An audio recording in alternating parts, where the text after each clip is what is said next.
God became man that man might become God. Yeah, you heard that right. Become God.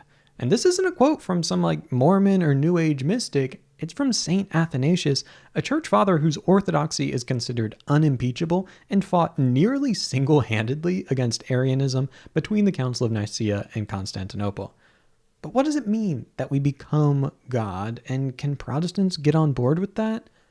That's what we're going to be talking about today. Now, two words are used to describe this becoming God: theosis and deification. They have the same meaning and simply stem from the Greek and Latin, respectively, so don't get too worried about that. Theosis, though, is a foundational doctrine in Eastern Orthodox theology, with many theologians seeing it as the doctrine that weaves together nearly every other area of theology, stemming from anthropology to soteriology and eschatology. But in Catholic and Orthodox circles, discussions about theosis or deification have been much less common, at least until recently. For our purposes, I want to look into whether or not Protestants can affirm this doctrine, and spoiler alert, it might not be as simple as you think. Before we get there though, I want to say thank you to all of you who support this channel financially on Patreon. Until recently, I worked full-time for the federal government in addition to doing this channel and grad school. But after the Doge craziness, which is a story for another day, I made the leap to do this work full-time, which is a great privilege. And also, kind of terrifying, frankly. When you support this channel though, you're supporting my family, which means the world to me. And more than that, you're helping more people encounter goodness, truth, and beauty in the Christian tradition. So if you want to be a part of that, you can go to patreon.com/gospelofsimplicity. To all of you who do, thank you so much. Protestant reactions to theosis usually go one of two ways. On the one hand, Protestants might instinctually reject it for sounding too pagan or too influenced by Hellenistic philosophy. The famous Protestant historian Adolf von Harnack called it a fringe speculation that obscured the simplicity of the gospel, and Karl Barth dismissed it as high-pitched anthropology. On the other hand, other Protestants might immediately say, of course we can affirm theosis. And on this side, you'll often hear people say things like, theosis is just sanctification or glorification by a different name. Furthermore, there's been lots of effort to reread figures like Luther or Calvin through this lens, though admittedly the reception has been mixed on that, to say the least. At the popular level, though, this inclination to quickly adopt the language of theosis often comes from a genuine desire to be ecumenical, which I like, for the record. In fact, when I first heard of theosis, I thought, wow, this sounds kind of different, but I guess it's pretty much union with Christ, so hey, I'm all in. In this video, I want to chart a third path between these options. Instead of writing it off for sounding foreign or adopting it immediately, but then subsuming it under our own theological frameworks, I'll suggest we take a closer look at what theosis really is and see whether or not it's compatible with Protestant theology. The first challenge we run into with this is really just defining theosis. It's fairly uncontroversial to say that the doctrine arose in and was nourished by the Christian East. However, theosis was never the explicit subject of an ecumenical council, the highest authority in Orthodox theology, and this has left room for some competing interpretations of what exactly theosis entails, even within Orthodoxy. And then when Catholics and Protestants engage with this idea, you get an even greater variety of interpretation. Paul Gavrilyuk, in his very helpful survey of theosis and ecumenical reception, notes this very problem. He writes, "The broadest definition of deification includes such ideas as participation in God, likeness of God, and union with Christ, along with the exchange formula." That exchange formula being like the one we saw in St. Athanasius. A considerably more developed understanding of deification includes synergistic anthropology, sacramental realism, and essence energies distinction. So on the broadest view, yeah, of course Protestants can affirm theosis and can find figures like Luther, Calvin, and many others speaking directly to all of this. In affirming a broad definition of theosis, a Protestant really is just kind of affirming long-standing aspects of their own tradition, albeit with a new name. And interestingly, even some people in that tradition, like Luther, have used the word deification before. But what about a narrower view?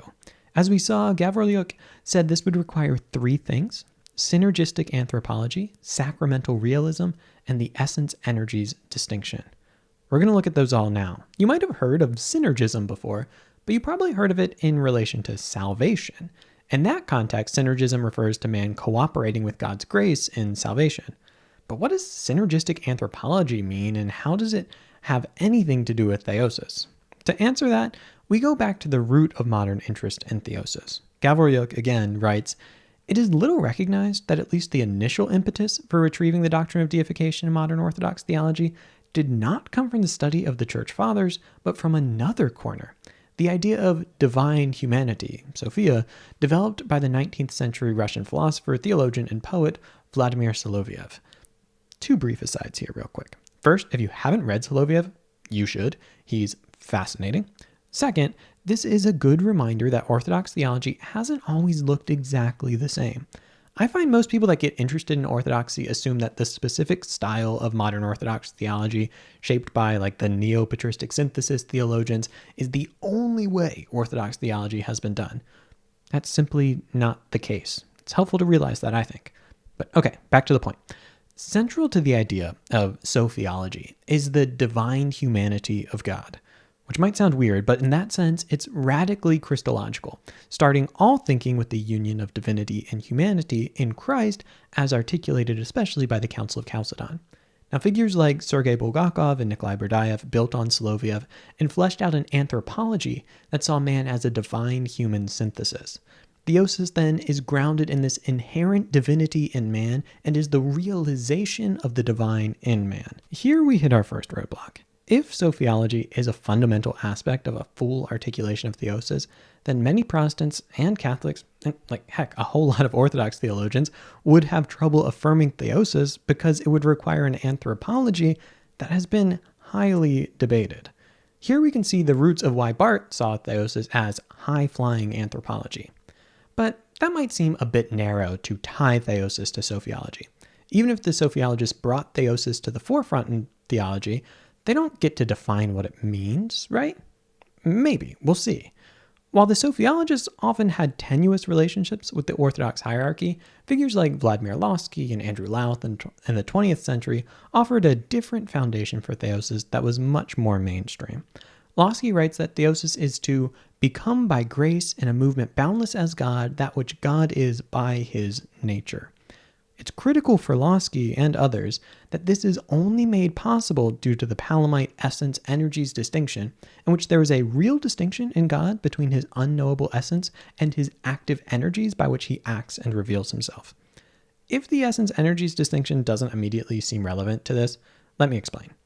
On Lossky's account of theosis, the divinized human being participates in the energies of God. If not for this distinction, Lossky fears that we would run into a pantheism, in which the human person is fully dissolved in God's essence, or God would pervade all of creation.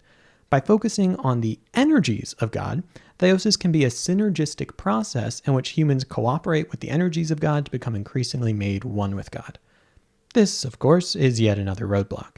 First, soteriological synergism is rejected by most mainstream reformers. If we try to bypass that, we begin talking about a form of theosis by grace alone, through faith alone, which suddenly seems unrecognizable. If we're going to do that, we should at least be upfront about the fact that we're seriously stretching categories. Second, and more significantly, the essence-energies distinction is nowhere to be found in mainstream Protestant thought, or mainstream Catholic thought, for that matter. Roger Olson wrote really well on this topic and thinks it's a major problem for Protestants to adopt theosis language if they're not willing to adopt the essence-energies distinction upon which it's built. He writes, "It seems somehow disingenuous for Protestants and Catholics now to rediscover union with Christ and call it deification. If deification has any standard, the definition provided by the Eastern Orthodox tradition must be taken very seriously." When past Catholic scholars like Anna Williams have sought to show the presence of deification in Aquinas, a consistent response from the Orthodox has been that this is a misappropriation of the concept. The same thing holds true when Protestants have tried to show the presence of theosis in figures like Luther and Calvin. The response is often, "What you mean by that is not what we mean by that." The third aspect of this narrow definition of theosis is sacramental realism. In Orthodox theology, theosis is deeply tied with a realist account of the sacraments and the transformation they bring about. This might be more amenable to a certain selection of Protestants, specifically Anglicans and Lutherans, than the essence-energies distinction, so I won't linger here, but I will say if we are to accept theosis as articulated by Orthodox theologians, we should also be willing to accept a view of the sacraments as genuinely transformative and part of the soul's mystical ascent in the journey of union with God? If we can't, then we might be talking about something different. All of this brings us back to our initial question. Can Protestants affirm theosis? The answer is, it depends. If we define it broadly as union with Christ, partaking in the divine nature, or even as a sort of exchange, as Athanasius said, then yeah, the idea that the incarnation makes possible Christians' union with Christ such that they are partakers in the divine nature can be pulled directly from the scriptures and is a prominent theme in Calvin and Luther. However, if theosis is defined by Russian sophiology or the Palamite essence-energies distinction, then things do get tricky. Successful ecumenical dialogue requires two things. First, you have to understand your own tradition, and then you have to understand the tradition you're engaging with. If Protestants say, we affirm theosis, while rejecting what Orthodox theologians mean by it, that's not unity, it's equivocation. It would be no different than an Orthodox theologian saying, sure, I accept sola fide, while simultaneously rejecting imputation. We'd just be redefining words for the sake of false unity. Now, the meaning of these words is hotly debated. There have been Orthodox thinkers like John Zizioulas, who is no slouch, who didn't think theosis required the essence-energies distinction.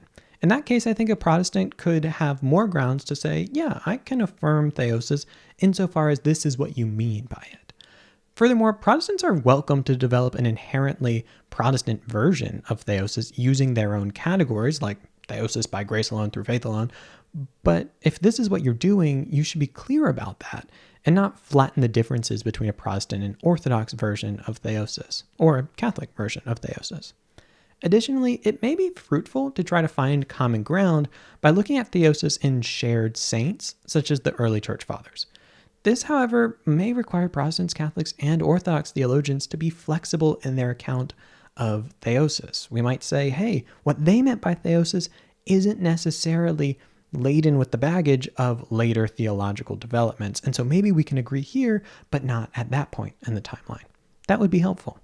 The key takeaway in the end, though, is that in ecumenical dialogue, it's more important to have a shared meaning than a shared vocabulary. If Baptists, Lutherans, and Orthodox all run around talking about theosis, but by that they mean very different things without realizing it, we haven't moved forward in understanding. So, in the end, can Protestants affirm theosis? It depends on what you mean.